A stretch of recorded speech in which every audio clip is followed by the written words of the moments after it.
Bem-vindos, né, a mais uma aula do canal. Vamos continuar com o tema da aula, a física em 8 leis primordiais da natureza. Essa aula é a aula de número 11, parte 2, tá? Então, ontem foi bastante longo, né, 1h30 da parte 1, então hoje não deu para finalizar tudo e eu vou finalizar nesse momento com vocês, tá certo? Bem, ontem nós falamos sobre conservação do momento linear, né? Ou seja, o momento é uma constante, né? Também falamos do momento angular, conservação do momento angular, né? O L é uma constante, o L é o momento angular, o P é o momento linear. E essas são leis vetoriais e nós concluímos que elas obedecem uma simetria chamada isotropia, né? Espacial, né? Para translação e para rotação, né? E falamos também da conservação da energia, né, que é a soma de todas as energias, ou seja, a energia mecânica é uma constante. Tudo isso num sistema isolado, fechado e etc. Né? E, bem, e lá concluímos também a questão do tempo ser homogêneo. Né? A simetria por trás dessa conservação da energia é que o tempo é homogêneo. Você pode fazer medidas em diferentes períodos e obter o mesmo resultado com as mesmas condições. Né? Falamos também da segunda lei da termodinâmica, né? A primeira é basicamente a conservação da energia, e a segunda é o princípio da entropia, né? Que a variação da entropia sempre é maior ou igual a zero. Igual a zero para processos reversíveis e maior que zero para processos irreversíveis. E, bem, qual é o foco, né, o objetivo dessa aula, né? Bem, é mostrar para os estudantes que, digamos assim, existe uma maneira mais geral de entender a física como um todo, né, através das leis de conservação. Então, em vez de você, muitas das vezes, estuda várias equações, vários fenômenos e muitas das vezes você não compreende qual é a conexão que há entre eles, o que há de tão relevante para você a partir de princípios, a partir de leis mais gerais, mais simples, você possa obter, por exemplo, resultados que você estuda na mecânica. Então, digamos, eu posso obter os resultados da mecânica, um movimento num plano inclinado, um objeto em órbita em torno da Terra, um fluido escoando, digamos, tudo isso através das leis de conservação, né, da natureza. Então, essas 8 leis de conservação que existem na natureza, elas são fundamentais para entender a origem, digamos assim, de boa parte, né, não vou dizer toda, mas de boa parte das leis físicas que nós conhecemos. Então, isso, sem dúvida nenhuma, é um ponto favorável na hora de você fazer um estudo, né? E tentar compreender a origem daquilo. Então, esse é o foco, esse é o objetivo dessa aula, né? E aí, se você pegar o exemplo como a mecânica, né, lembra que o físico, né, ele sempre adora o que é constante, né? O que é constante sempre atrai aos olhos, né? Então, o momento linear constante, o momento angular constante, a energia, a soma, a mecânica constante, a entropia é uma desigualdade, né, uma inequação, mas ela pode ser igual a zero, um processo reversível e maior que zero para o processo irreversível. Então, o MRU, a velocidade é constante na cinemática, MRUV, a aceleração é constante, ou seja, eu posso dar por movimentos no plano inclinado em queda livre, porque eles obedecem em boa aproximação a acelerações do tipo constante. O MCU, a velocidade angular é uma constante. O MHS é a amplitude máxima de oscilação de uma mola e o seu período são constantes, né? São funções periódicas e tal. A termodinâmica apresenta, por exemplo, as transformações isocórica, que é a mesma coisa que isovolumétrica, isobárica, isotérmica, isocórica, volume constante, isobárica, pressão constante, isotérmica, temperatura constante. Você estuda troca de calor com paredes adiabáticas, ou seja, o delta Q, a troca de calor interno e externo, ela é igual a zero, né? Ou seja, sempre é igual a um valor constante, né? E quando você estuda eletromagnetismo, né, por exemplo, lá a velocidade da luz é uma constante, né, independente do referencial.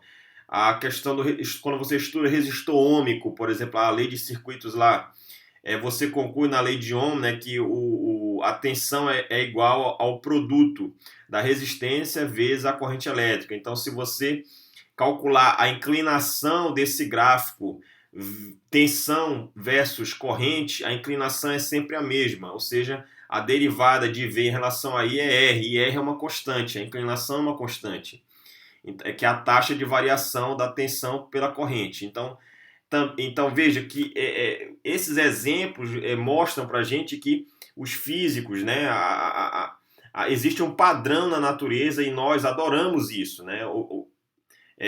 Características, fenômenos que se comportam onde uma das grandezas físicas é conservada, ela é uma constante, entende? Então, esse é o intuito dessas aulas, dessa aula de hoje, né, a de ontem, que eu falei sobre momento linear, angular, energia e entropia.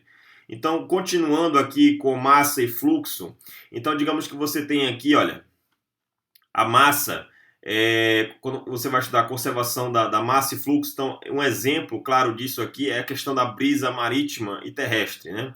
Então a gente sabe que no litoral, né, o ciclo dos ventos no litoral ocorre da seguinte forma. Então a água tem alto calor específico, né, e baixa variação de temperatura. E enquanto que a areia, né, aqui no litoral, ela vai ter um calor específico baixo e uma alta variação de temperatura. Quando eu digo alto e baixa, comparado um com o outro, tá? Areia e água.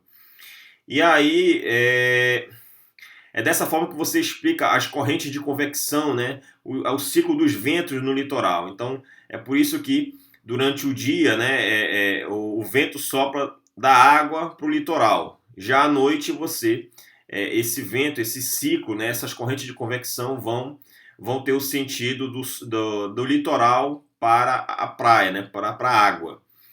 E bem, então aí por isso que os pescadores saem durante a noite para pescar e durante o dia chegam, né, porque isso facilita o seu deslocamento nos barcos e etc. Né, barco à vela. Bem, aqui embaixo tem um encontro aqui, o encontro das águas, né? O encontro do Rio Negro com Solimões, né? O Rio Negro e Solimões aqui, né? A união desses dois rios, né? Ele forma o Rio Amazonas, né? Isso lá na cidade de Manaus, né? Interessante notar que você pode ver isso, inclusive, do espaço, né? Essa linha de separação entre esses dois rios, né? Eles não se misturam, né? E o motivo, né, deles não se misturarem é que eles apresentam diferentes composições, taxa de acidez, temperatura de fluxo, densidade, são distintas. E é por isso que eles não se misturam, tá certo? Então você também pode estudar, quando você estuda a chamada conservação da massa e fluxo, né? Os fluidos, né, que envolvem tanto gases quanto líquidos, eles podem ser plenamente entendidos através dessa lei de conservação, tá certo? É isso que eu estou tentando mostrar aqui. Aqui à direita você tem um ciclo da água, né? Então a troca, né? Como é que ocorre a troca da água da água, né, na atmosfera e no solo, né? É o ciclo da chuva, né? Digamos assim, né? Então você tem aqui a evaporação devido à radiação do sol, tem a evaporação dos lagos, tem a condensação, a precipitação, que é a chuva, tem a transpiração das plantas, tem a infiltração dessa água no solo, nos rios, etc. E o ciclo se repete. Então, digamos assim, o ciclo da chuva ou da água, ele é plenamente também possível fazer um estudo utilizando a conservação da massa e do fluxo, né, desses fluidos, né, no caso da água, do ar, né, nesses exemplos que foram colocados aqui. Aqui eu poderia ter colocado mais exemplos, você pode também fazer estudos, por exemplo, com reação química. Lá na química, se você pegar um ácido com uma base, vai dar sal e água, esse tipo de reação química, né? Então, se você pegar, por exemplo, o ácido clorídrico, que é o HCl, e se você juntar ele com uma base que é chamada de hidróxido de sódio ou soda cáustica, o resultado dessa reação, esses dois reagentes vão gerar produtos que são, na verdade, um sal, que é o cloreto de sódio, e a água. Então, veja que quando você estuda esse tipo de reação, é fundamental que saber quantos gramas de sal será produzido, etc. Tudo isso vai obedecer uma lei de conservação de massa, né? Então, se você tem a massa de sódio inicial mais a massa da base, que é o hidróxido de sódio, isso vai, digamos, a soma dessas massas tem que ser igual à massa resultante, né, desse produto, dessa reação, que é a massa de água mais a massa do sal, que é o cloreto de sódio. Então, lá na química, eles usam também o princípio de conservação da massa. Né? Na reação química, quando você estuda fissão e fusão nuclear, você também pode fazer um estudo de conservação de massa, lembrando que a energia, né, é dada pela a relação energia-massa é dada pela relação de Einstein. A lei de Newton, quando você estuda a lei de Newton com massa variável no tempo, né, a questão do foguete de garrafa PET, o próprio lançamento de um foguete real, então eles obedecem também o princípio de conservação da massa. A massa inicial do teu veículo, por exemplo, quando ele vai queimando combustível, essa massa de alguma forma está relacionada com os gases da queima, né, com a massa, uma porcentagem daquela massa que vai produzir o movimento, né, motriz das rodas e etc. Quando você estuda, por exemplo, engenharia de tráfego, o trânsito, né, você também pode, digamos, fazer um modelo, como eu posso dizer, um modelo teórico de fazer o estudo, por exemplo, do fluxo de carros numa rodovia. Então, as entradas e saídas, os elevados, isso você pode fazer o estudo fazendo a conexão, a comparação de que os carros se comportariam como partículas desse fluido. Cada um tem uma velocidade, tem uma massa, tem uma densidade, uma aglomeração, tem um engarrafamento, então tem uma densidade maior de carros, uma concentração maior. Você pode fazer adaptações de dinâmica de fluidos para estudar a engenharia de tráfego, né, do trânsito nas grandes cidades. Então, veja que a física ela permeia muitas situações, muitas áreas do conhecimento e é plenamente possível fazer esse tipo de abordagem. Se você quer estudar também, por exemplo, a dinâmica atmosférica, né? Como é que ocorre, por exemplo, a Terra, né? O movimento da atmosfera, como é que se dá essa dinâmica, porque é um fluido, né? Como é que você pode entender a questão da formação de ciclones, de chuvas, de tempestades, de granizo, né? E estudar o clima como um todo, você pode plenamente utilizar o princípio da conservação da massa, né, e do fluxo. E, bem, e aí, olhando as equações que estão aí aqui embaixo aqui desse slide, né? Então, aqui você tem que a conservação da massa e do fluxo diz o seguinte, que a variação da massa no tempo, né, isso aqui já é a derivada, a variação da massa no tempo, mais o fluxo, né, o fluxo da matéria é igual a zero. Então você tem aqui M a massa, T é o tempo, né? A dρ aqui, dρ dt é a derivada. Essa aqui é uma integral fechada numa certa área, numa certa região do espaço. Esse J aqui é a densidade de velocidade, esse J aqui é a densidade do fluido vezes a sua velocidade. ds é o elemento de área daquela região escolhida. Então, se você faz essa soma, né, ou seja, a variação da massa no tempo é menos, né, se você passar para o lado aqui, para o outro lado vai ficar, é menos o fluxo de linhas de corrente, de linhas de densidade e velocidade desse fluido. Né? Isso aqui essa densidade aqui é uma densidade densidade de escoamento do fluido, né? Bem, aqui é uma forma global, digamos assim, é uma região, né? É uma região que você escolhe do espaço e você faz o estudo de fluxo e variação de massa no tempo. Ou, se preferir, você pode fazer essa forma global, você pode colocá-la numa forma local, ponto a ponto do espaço. Você pode fazer um estudo localmente, ponto a ponto de cada região que você está estudando, através dessa equação, né? Que a variação da densidade de massa no tempo, ela é menos o divergente de J, tá certo? Então, aqui aparece o div, né? O div ele tá relacionado com o fluxo, com essa integral, né? De alguma forma. E esse ρ aqui é a densidade de massa, né? De massa que está sendo estudada naquele fenômeno que você está interessado, tá certo? Então aqui você tem duas equações são idênticas, só que uma com abordagem global e a outra com abordagem local, ponto a ponto do espaço. Então, essa é a lei de conservação de massa, né? Então, o que quer dizer é que você tem que a soma, digamos assim, da massa, lembra da reação química, né? Do sal com a base, do ácido com a base. A massa inicial tem que ser igual à massa final. Então, se você vai fazer um estudo de fluidos, por exemplo, saber se o fluido ele é incompressível, né? Ou seja, que tem a densidade constante, se ele é irrotacional, o ROT de V é igual a zero, se o escoamento é do tipo laminar ou turbulento. Então, isso favorece, isso facilita o tipo de abordagem que você vai fazer com o princípio da conservação da massa e do fluxo, né? Se você tem, por exemplo, um exemplo bem clássico, né, na sua casa, certamente, sem dúvida, tem um sistema de encanamento de água. Então você tem lá a caixa d'água, tem o banheiro, a cozinha, tem toda uma rede, digamos, canalizada para onde a água vai ser direcionada na sua casa. Então, imagine que você tem numa caixa lá 1.000 litros de água. Se não há vazamentos, o que eu quero dizer é que esses 1.000 litros inicial, essa massa inicial ali, na verdade, 1.000 litros é a capacidade, né, o volume, mas aquilo está associado. Lembra que a massa, a densidade é a massa sobre o volume. Então, se tu tem um volume, a massa da água é aproximadamente 1, então tu tem um valor de massa, né?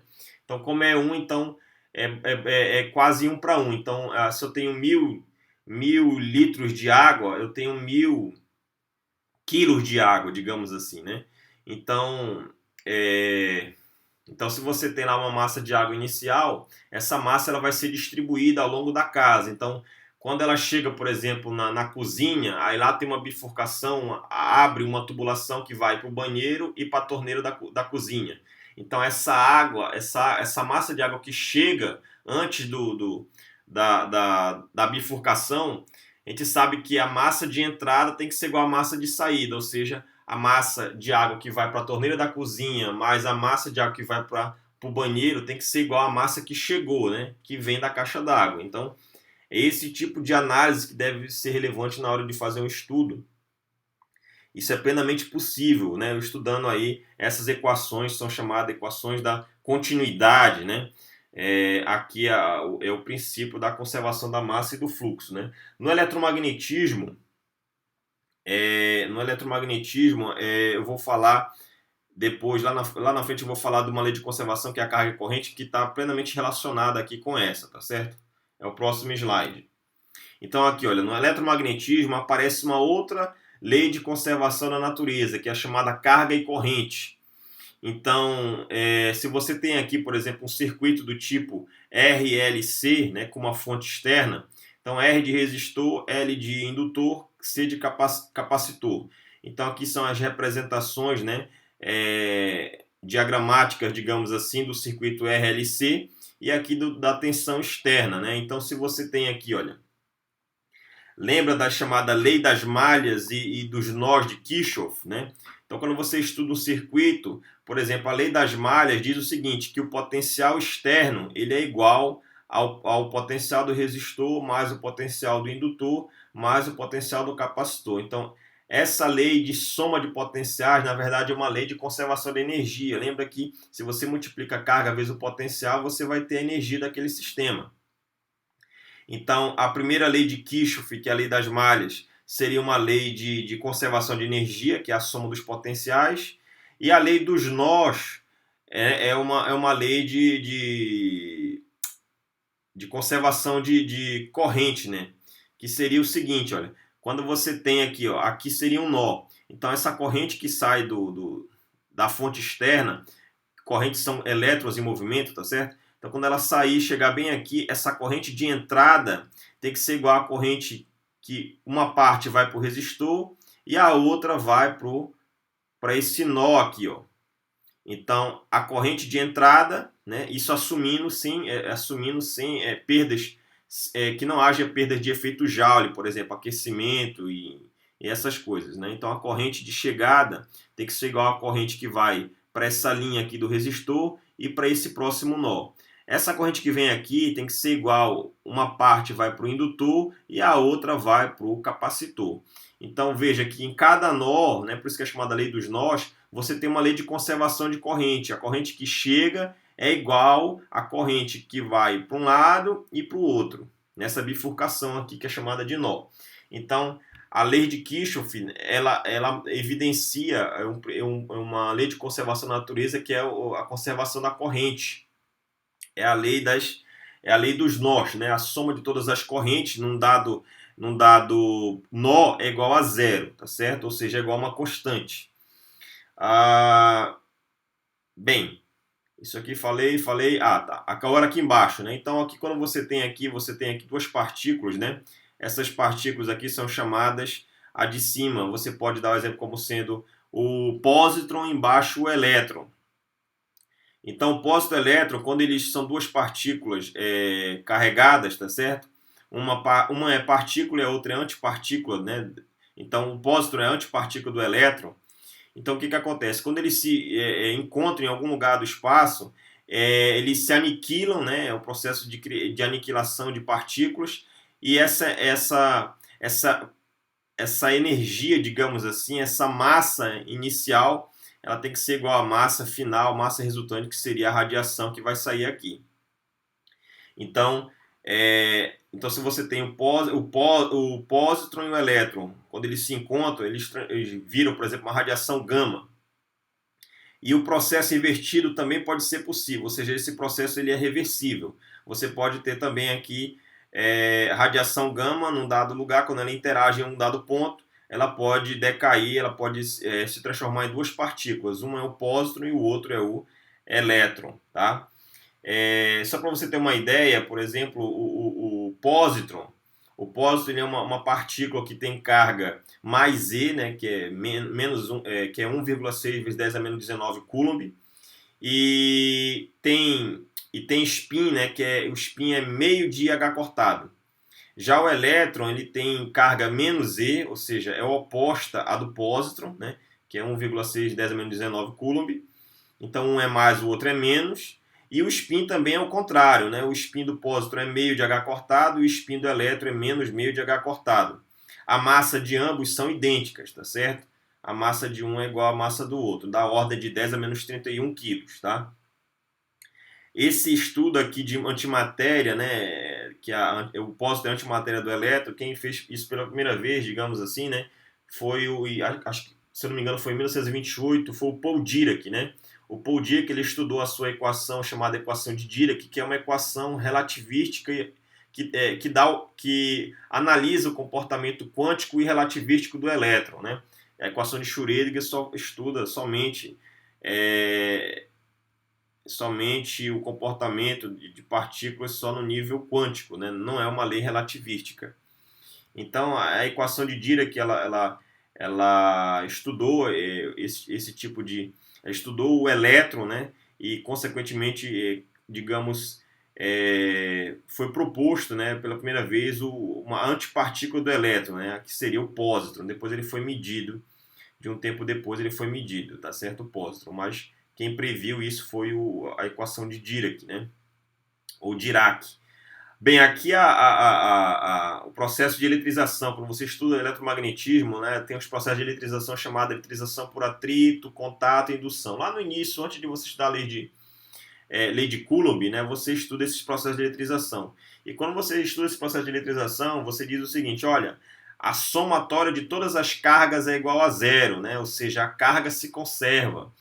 Né? Então, a lei de conservação de carga e corrente, ela está embutida, ela está dentro do estudo do eletromagnetismo. Tá? Bem, e aí as equações, né? Voltando aqui. As equações são muito parecidas com a equação que tínhamos com a conservação da massa e fluxo. Só você vai trocar massa por carga, derivada da carga no tempo, essa densidade de velocidade, densidade de fluxo de matéria na massa e fluxo, aqui é a densidade de corrente, né? Que é ρ vezes V. Né? Lembra que a carga em movimento é a corrente elétrica. Então, a densidade dessas cargas vezes a velocidade de cada portador de carga num dado circuito é dado por esse J. A integral fechada de S, então a variação da carga no tempo é menos, né? Ou seja, a soma de tudo isso aqui é zero, é uma constante, né? é igual ao fluxo. Isso aqui é o fluxo de densidade corrente, de carga. Aqui você tem o ρ lá na massa e conservação da massa e fluxo. O ρ era a densidade de matéria, aqui é a densidade de carga, tá? Densidade de carga no tempo, mais o divergente desse densidade de corrente é igual a zero, ou seja, a soma de tudo isso é uma constante. A soma de tudo isso é uma constante. Então, é, é, é, é dessa forma que você enxerga o princípio aí da conservação, né? A lei de conservação da carga e corrente e massa e fluxo. Agora vamos falar da outra lei de conservação chamada de paridade, né? E ela de alguma forma está ligada com o que nós conhecemos aí, a quiralidade e na química chamada de enantiomorfismo. Então, pessoal, perdão, quando a chamada a lei de conservação é a lei de conservação da paridade e a simetria por trás disso é chamada de simetria quiral, tá? Então, na química, a gente isso é visto com outro nome, né, chamada de moléculas enantiomorfas, enantiomorfismo, né, essa simetria. Na física, por exemplo, lá no nanotubo de carbono, as propriedades elétricas, mecânicas, esse nanotubo de carbono que ele apresenta propriedades bastante interessantes, que são, né, propriedade do tipo elétrica, né, são bons condutores, né, tem resistência mecânica, tem boa condutividade térmica. Então, lá no nanotubo de carbono ele apresenta, né, essa simetria chamada de quiralidade, né? Então, o que é uma simetria quiral? Né? É uma propriedade de assimetria, né? Algo quiral não se pode, digamos assim, sobrepor a sua imagem especular, né? Então, o que eu posso dizer é o seguinte, é que o objeto e a imagem, eles são digamos assim, como eu digo, quando eu falo quando o objeto e a sua imagem eles não podem ser sobrepostos, né? Quando você pega, por exemplo, vamos pegar aí vamos pegar aí, por exemplo, a nossa mão, né? Se você pegar a sua mão direita, né, se você pegar a sua mão direita, a imagem especular, quando você projeta a sua mão direita no espelho, quando você coloca no espelho a sua mão, o que você vai ver é que esse objeto, que é a mão no espelho lá, minha mão está na frente do espelho. Então, a minha mão direita, a imagem da minha mão direita é a mão esquerda. E a mão esquerda ela não se sobrepõe, né? Ela não é a minha mão, a minha mão direita não é a mão esquerda, né? Elas são diferentes, né? Então, esse tipo de simetria é chamado de simetria quiral, quando o objeto e a imagem eles não se sobrepõem, né? Então a minha mão direita não é a imagem no espelho, né? Quando você coloca o objeto no espelho, você quer fazer análise de simetria de reflexão, né? A transformação denominada de reflexão. Então, quando você pega um objeto que é a sua mão direita e projeta na frente do espelho, a sua imagem é a mão esquerda. E a mão esquerda não é a direita, ou seja, a direita não vai se sobrepor à esquerda, elas não são idênticas. Logo, o que está por trás desse tipo de experimento mental, digamos assim, seria a simetria chamada de quiralidade, né? A conservação da paridade. E aí na física, pessoal, existem, por exemplo, interações, né? Existem interações da natureza, são 4 interações fundamentais, né? Tem a interação eletromagnética, tem a nuclear forte, a gravitacional e a nuclear fraca. Dentre essas 4 digamos, interações da natureza fundamentais, todas são aquirais, digamos assim, exceto a fraca. Né? Então, por exemplo, a interação eletromagnética, a interação forte, a interação gravitacional, todas elas são aquirais, ou seja, não há conservação da paridade. Né? Quando você coloca a imagem de uma partícula, né? Você pega uma partícula dessa e coloca de frente para um espelho, né? A imagem ela é igual ao objeto, ou seja, ela quebra a simetria chamada de simetria quiral, né? Ou seja, elas se comportam como simetria do tipo aquiral, né? Esse A é de negação, tá? Então, a força nuclear fraca, que está mostrada aqui nessa imagem, ela é a única dessas interações que foram colocadas, dessas quatro, que ela preserva a simetria de quiralidade, né? A conservação da paridade. Então, como é que essa interação do tipo eletrofraca, né, nuclear fraca? Então, se tu tem um nêutron ele pode decair, né, o nêutron está lá no núcleo do átomo, ele pode decair num próton mais um elétron mais um antineutrino do elétron. Né? Então, usa-se muito em mecânica quântica esse tipo de estudo das partículas elementares da matéria. Isso é fundamental na hora de você fazer uma análise mais, digamos, correta para esse nível molecular, para esse nível aqui atômico das partículas. Né? Então, em vez de você usar leis de Newton, você vai usar um pouco de mecânica quântica.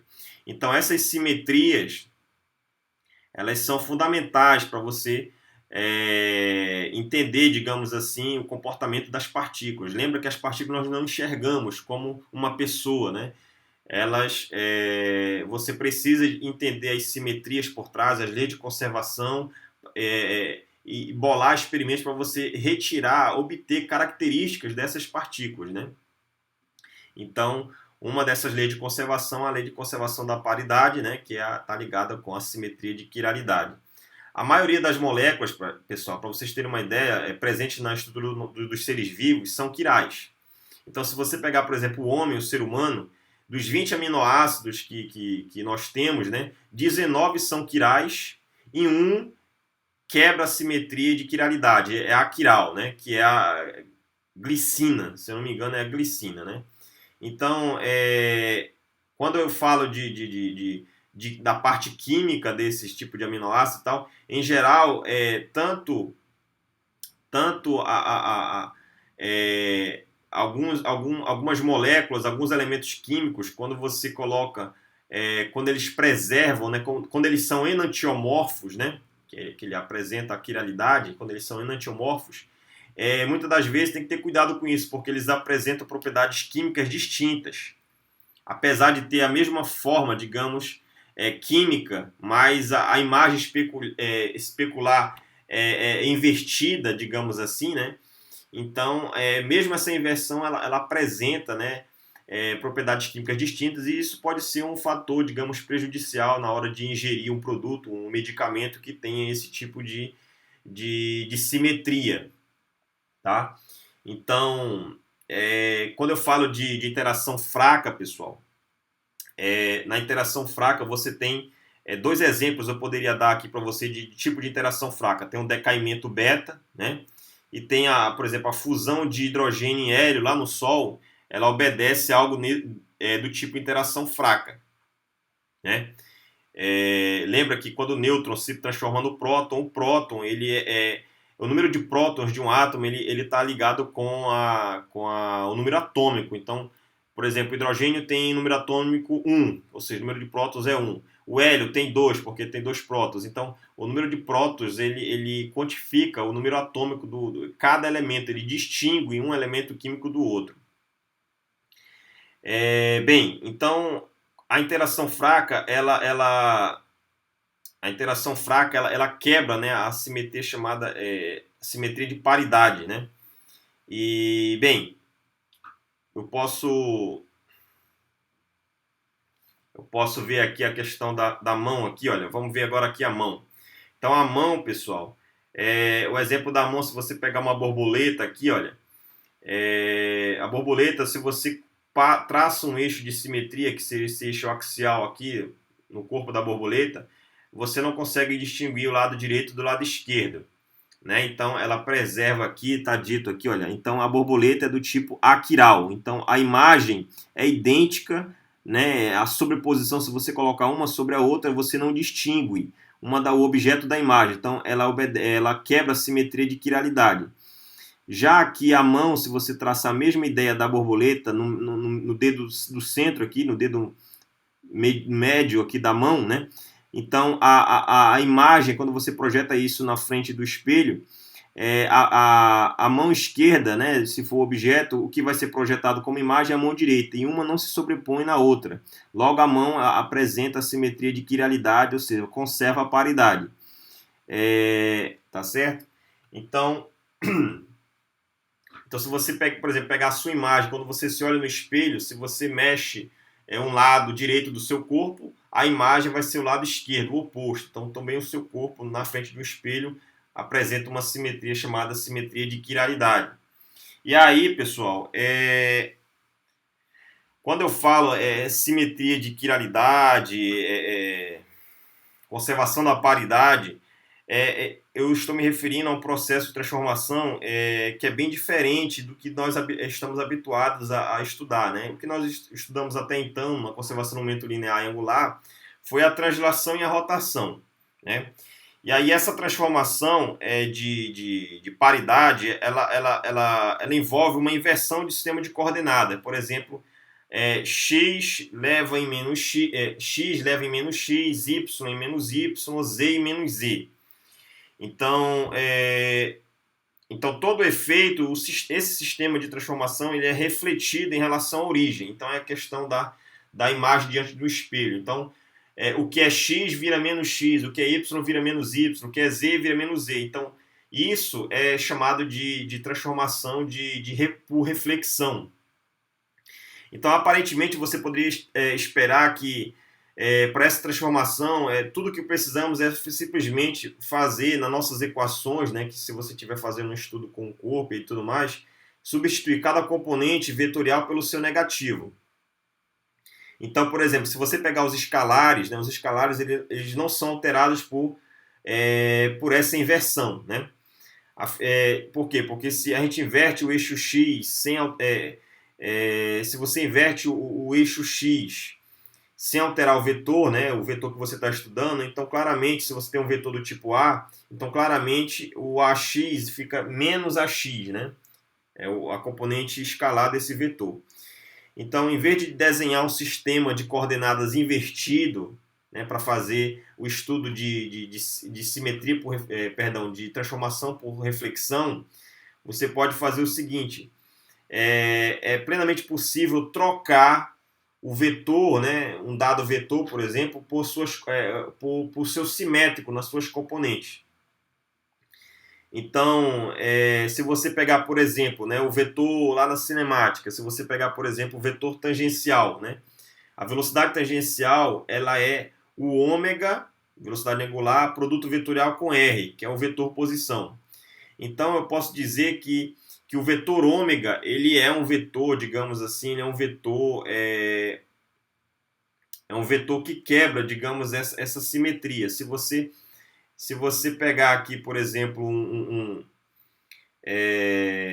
se você pegar, por exemplo, V é ômega VEC R, e você trocar, então eu vou fazer a transformação de reflexão. Troca o ômega por menos ômega, o R por menos R. Quando você faz o produto, menos ômega com menos R, vai dar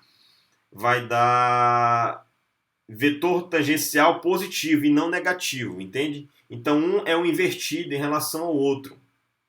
Então, a velocidade tangencial, ela é menos a velocidade tangencial, então tem a velocidade tangencial, que é ômega VEC R, e a sua simétrica, menos V, não é obtida trocando simplesmente ômega por menos ômega e R por menos R. Você tem que... uma é menos a outra, né? Para você não ter, digamos assim, uma incoerência. Então, esse tipo de abordagem, então, por exemplo, o vetor velocidade tangencial, o vetor momento angular, que é R VEC P, o vetor campo magnético, que é 1 sobre C, K VEC E, esse K é o vetor de onda e o E é o campo elétrico. Então, todos esses vetores, V, L, B, são o que nós chamamos de vetores axiais, né? Então, esses vetores axiais ou pseudo-vetores são vetores que eles obedecem à simetria, digamos assim, a transformação chamada de transformação por reflexão, ou seja, conserva a simetria de quiralidade, né? A simetria quiral, né? A conservação de paridade para esses vetores. Então, se você, em resumo, né, não sei se ficou claro, se você pegar, por exemplo, menos o vetor tangencial, né, lá do movimento circular uniforme, ele não é obtido simplesmente trocando menos ômega por menos ômega, R por menos R, porque esse produto vai acabar dando o menos velocidade tangencial, vai dar mais velocidade tangencial, então vai dar um resultado contraditório, inconsistente. Então, um vai ser menos o outro. Então, não é simplesmente trocar as componentes dos dois vetores originais, né, do ômega e do R. Então, você tem que levar em conta a transformação de reflexão e fazer esse tipo de abordagem extremamente possível. Então, o que queremos dizer, na verdade, né, quando falamos isso, é o seguinte, que a invariância de uma lei física com relação a uma certa transformação do sistema de coordenadas, isto é, né, se a gente escrever a equação de uma lei física em um sistema de coordenadas, transformarmos cada vetor correspondente às novas coordenadas e substituirmos os vetores transformados na lei física, o resultado deve ser uma equação idêntica à equação original. Então, é dessa forma que você deve enxergar os chamados vetores axiais e pseudo-vetores quando você faz a mudança na troca nos seus vetores que originam ele, né? Essa troca um resultado vai dar vai dar um resultado simétrico, né? Um vai dar menos o outro. Então você deve fazer o estudo de uma transformação chamada de transformação por reflexão, né? Então, um exemplo que a gente acabou de ver aí do decaimento beta aí da interação nuclear fraca, tá? Bem, o último, né? A lei de conservação física aí seria a conservação do spin, né? A lei de conservação do spin e, mais especificamente, falar aí do princípio de exclusão de Pauli, né? Então, pessoal, para quem não sabe, o spin, a natureza intrínseca do spin, né? O spin digamos assim, ele é algo intrínseco das partículas, né? Então, ele é uma propriedade intrínseca das partículas, ou seja, da natureza, assim como massa, como carga, né? E o que é o spin? Né? O que o spin ele é responsável por quê, né? O spin, pessoal, das partículas, no caso, ele é responsável, por exemplo, do elétron, do próton, do nêutron. Ele é responsável, se você pega o átomo, né, que tem o spin do elétron, o spin do próton, o spin do nêutron. Esses spins eles são responsáveis pelas propriedades magnéticas da matéria, né? Então, se você pega, por exemplo, um orbital ele comporta, aqui embaixo, aqui na foto, um orbital ele comporta, por exemplo, 2 elétrons. E aí você pode fazer a seguinte pergunta, bem, se esses 2 elétrons eles são negativos, por que eles não se repelem, né, via interação elétrica? Né? Porque a gente sabe que carga de mesmo sinal se repelem. Por que esses elétrons não se repelem? Né, se eles estão no mesmo orbital, se aquele orbital comporta 2 elétrons. E aí a explicação para esse efeito é bastante interessante. Se você pega um ímã, pessoal, ele tem a propriedade que é a seguinte, o ímã, se você ele tem 2 polos, tá certo? No norte e o sul, né? As linhas aqui vão sair do norte e entrar no sul, né? Aqui é um ímã em forma de barra e aqui uma limalha de ferro mostrando, evidenciando as linhas de campo. Então, se você pega esse ímã macroscópico e começa a quebrar ele, né? Você quebra ele, ao que você vai formar 2 polos, dipolo magnético. Aí quebra menor, né? Você vai tentando reduzir esse ímã macroscópico a nível lá do átomo, né? Quando você vai quebrando, sempre que você quebra um ímã, sempre ele vai formar 2 polos, né? Norte e o sul. Quebra, menor ainda, 2 polos. Então você vai se entediar de fazer esse tipo de tarefa, né? Ou simplesmente você vai chegar a um momento, né? Que seria algo próximo ao spin do elétron, né? Na verdade, o máximo que você vai conseguir aí é separar o átomo, né? Um átomo de outro. Então, quando você separa um átomo de outro, você vai ter um spin ali atômico, né? Esse spin atômico é o resultado de spins, né, menores, que é a soma dos spins dos elétrons mais a soma, digamos, dos spins dos prótons e dos nêutrons. Então, essa soma desses spins vai dar o spin total do átomo, né? E aí, pessoal, a gente sabe o seguinte, quando você tem, digamos que você tem aqui, digamos que você tem aqui o elétron. Eu estou representando o elétron por uma bolinha, mas depois eu vou dizer que isso não é, digamos, isso é uma interpretação errada de se fazer, mas só a título de informação, vamos representar o elétron por uma bolinha. E aí, digamos que essa bolinha esteja girando. A gente sabe que o elétron tem carga, né? Então, carga em movimento gera campo magnético, né? Carga em movimento é corrente elétrica, né? Então, o giro do elétron faz as densidades de carga em torno dessa esfera variar no tempo. Essa variação provoca a corrente elétrica. Lembra lá que um fio condutor, quando a corrente elétrica passa naquele fio, ela gera em torno daquele fio um campo magnético, né? Dado pela lei de Ampère-Maxwell, né? Então, uma corrente elétrica passando no fio gera em torno desse fio, né?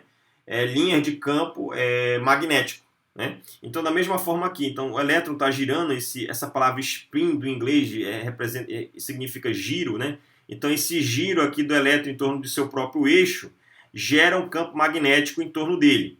Então, a gente sabe que se você tem ímãs na forma de barra, onde você tem polos iguais, esses dois ímãs vão se repelir. E polos diferentes, esses ímãs vão se atrair. Então, essa é a explicação, digamos assim, grosseira, que eu posso dizer aqui, de por que os elétrons, estando no mesmo orbital, eles têm que ter spins contrários, né?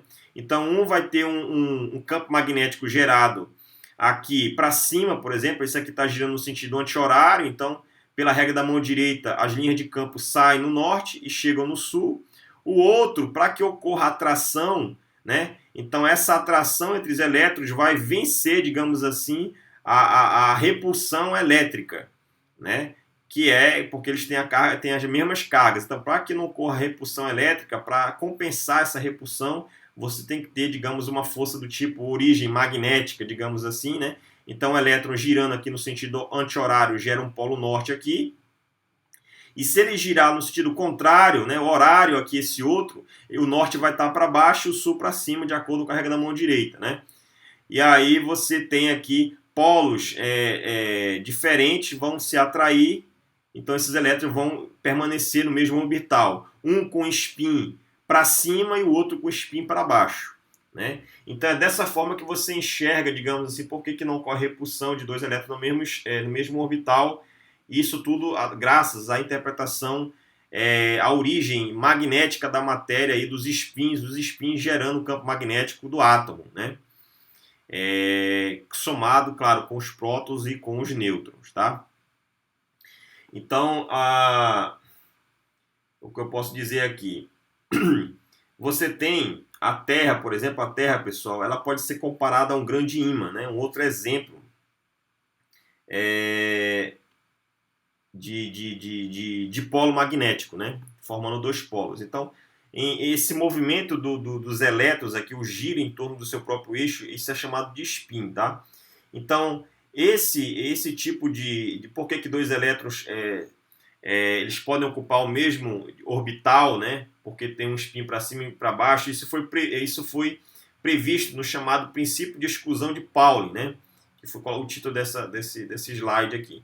Então ele diz o seguinte no princípio de exclusão de Pauli, que um orbital que comporta dois elétrons, ele terá spins contrários, né? Sentidos opostos, ou seja, um para cima, spin up, e para baixo, chamado de spin down, tá? Bem, o número quântico de spin, pessoal, ele assume dois valores, né? Ele pode ser menos meio de H cortado, né? E pode ser mais meio de H cortado. Então eu posso representar os spin, pessoal, a grosso modo por setas, né? Então quando você vai fazer a distribuição de Newton-Pauli lá de certos átomos lá da tabela periódica, quando você faz essa distribuição, você desenha cada quadradinho, uma seta para cima e uma para baixo. Uma para cima, você nunca pode botar duas setas para baixo, duas para cima, porque você vai estar violando o chamado princípio de exclusão de Pauli. Então quando você bota uma seta para cima, você está representando um spin da partícula, né, do elétron, que é menos meio de H cortado. Quando esse seto está para baixo, né, para cima é o up, para baixo é um down. O spin é mais meio de H cortado, né? H cortado é H sobre 2π, onde H é a constante de Planck, né? Que vale 6,63 vezes 10 elevado a menos 34 joule vezes segundo, tá? No SI. Então, o spin, pessoal, é uma propriedade associada a todas as partículas que nós conhecemos. Então, por exemplo, os elétrons, os prótons, os nêutrons, os fótons, partículas alfa. Cada partícula, pessoal, ela terá um spin. E o spin, pessoal, é um número quântico, assim como o N, que é o número quântico principal, que vai te dizer em que camada aquele elétron vai estar no teu átomo, né? Camada K, N igual a 1. Camada L, N igual a 2. Então, assim como o número quântico ele é discretizado, digamos assim, né? Tem valores discretos de 1, 2, representando as camadas eletrônicas, o número quântico de spin ele também é discreto. Ele sempre vai assumir valor para o elétron ou menos meio ou mais meio, né? Então não vai assumir um valor, digamos, contínuo, e sim discreto aí o spin. Então o spin ele não tem análogo clássico, ele é uma propriedade intrínseca da matéria, das partículas, e só tem, digamos, uma interpretação correta a nível quântico, a nível de mecânica quântica, não tem análogo clássico. Então esse fato de dizer que o elétron está girando como se fosse um momento angular intrínseco e tudo mais, isso é errado pensar dessa forma. Escrever o elétron como sendo uma bolinha, isso é um tipo de abordagem clássica. Você está localizando o elétron no espaço. O elétron ele é uma função de onda. Ou seja, ele é uma função de onda e é uma densidade de probabilidade que você pode encontrar em uma dada região do espaço, claro, obedecendo o princípio lá da incerteza de Heisenberg, né? A desigualdade de Heisenberg, que diz que, por exemplo, a variância da posição vezes a variância do momento, isso aqui é maior ou igual que H cortado, né? Então você não deve violar esse princípio da incerteza de Heisenberg aí quando você estuda partículas, né? Então a mecânica quântica é bem mais, digamos assim, não intuitiva do que parece, né? A gente está tentando fazer uma abordagem aqui clássica, mas isso está errado. Se você olhar aqui a tabela, aqui, olha, a nossa tabela de partículas, né?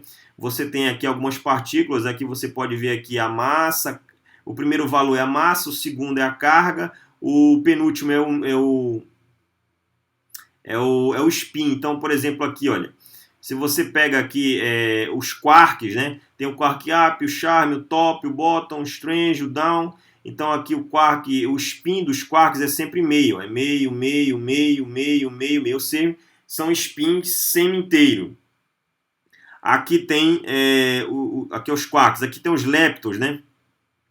Os leptons em verde vai estar aqui o neutrino do elétron, o neutrino do mu, o neutrino do tal, tem o tal, o mu e o elétron. E aqui todos eles são leptons e o spin dele, olha, o spin dele é meio, meio, meio, ou seja, um spin semi-inteiro. Já aqui, por exemplo, o fóton tem spin inteiro, olha, 1. O gluon tem spin 1. O Z+, né?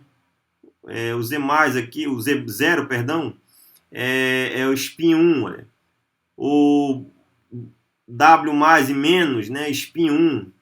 Então, você tem aí as partículas, né?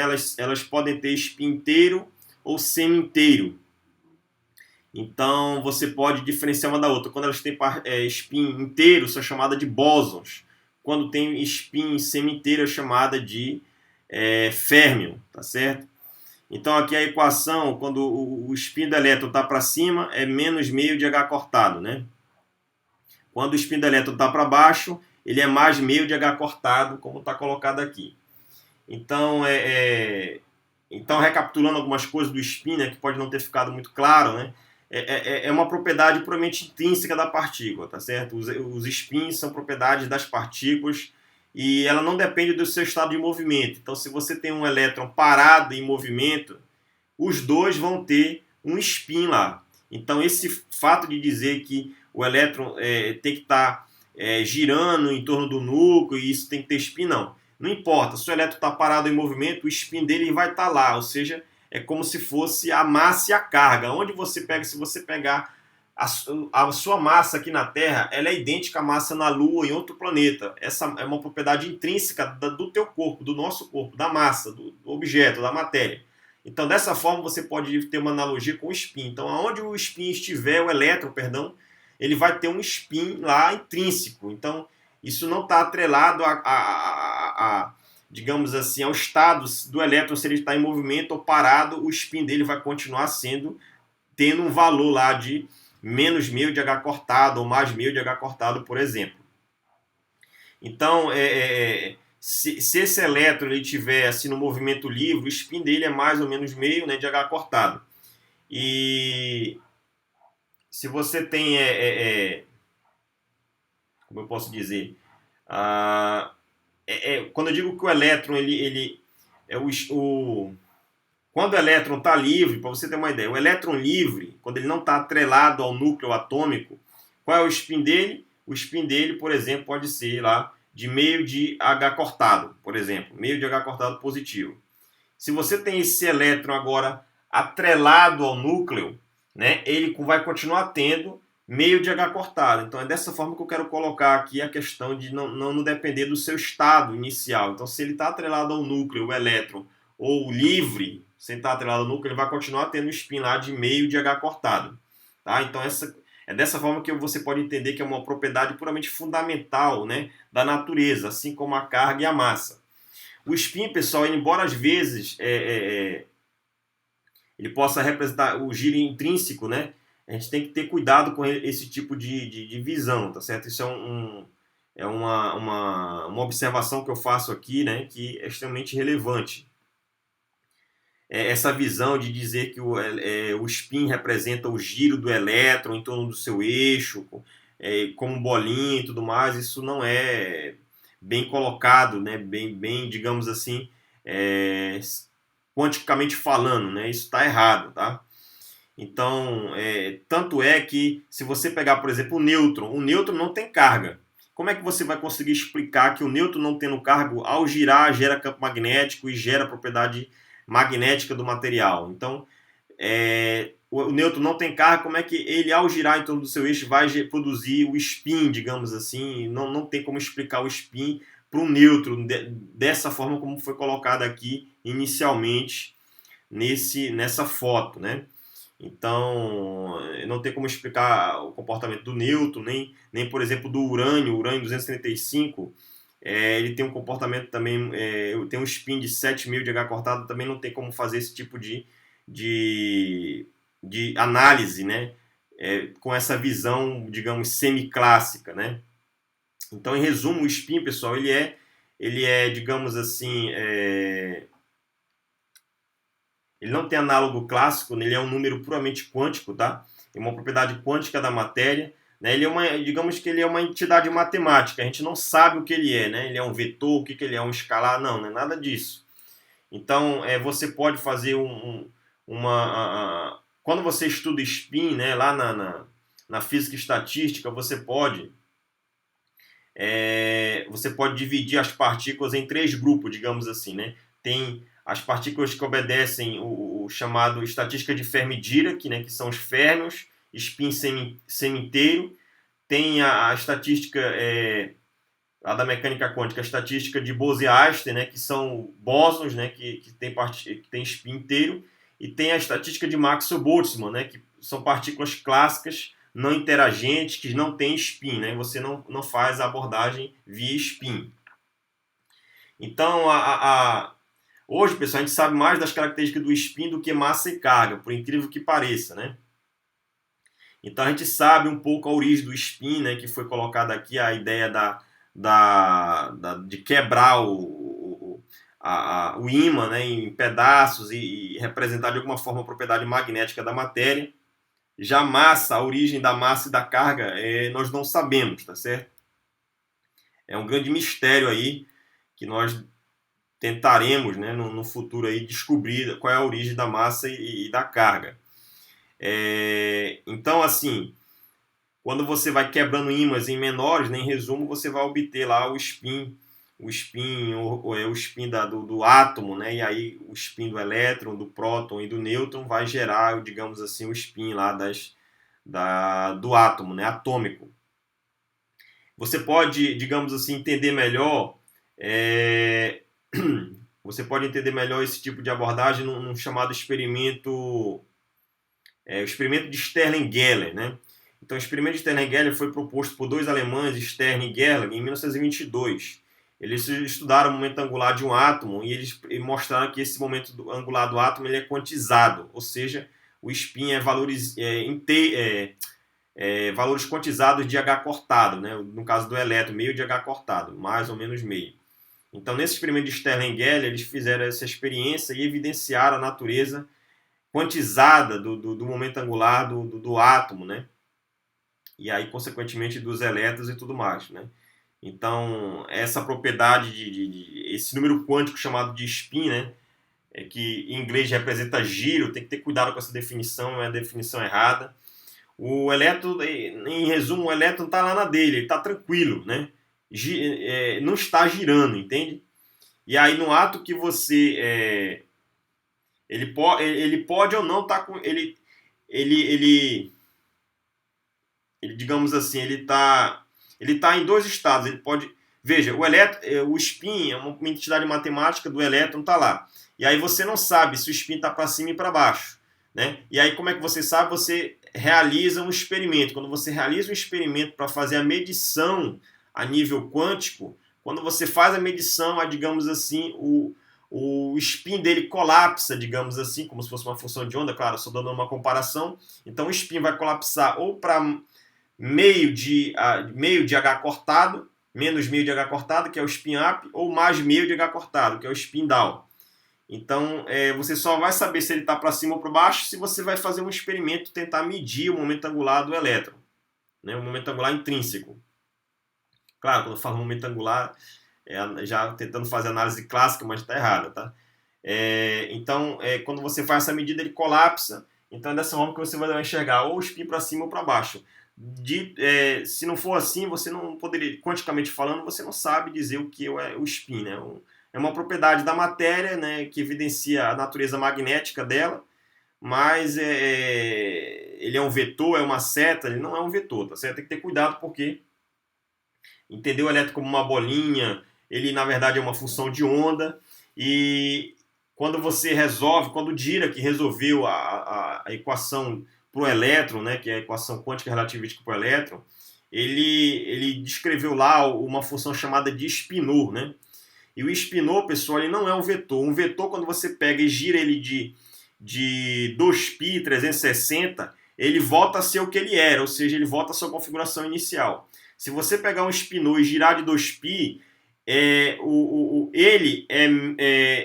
se ele está, digamos, se você fosse representar ele como um vetor, em vez dele estar para cima, né, quando gira 2π, ele vai estar para baixo. Ou seja, para ele voltar ao seu estado original, né, esse spinor você tem que dar uma volta de 4π, né?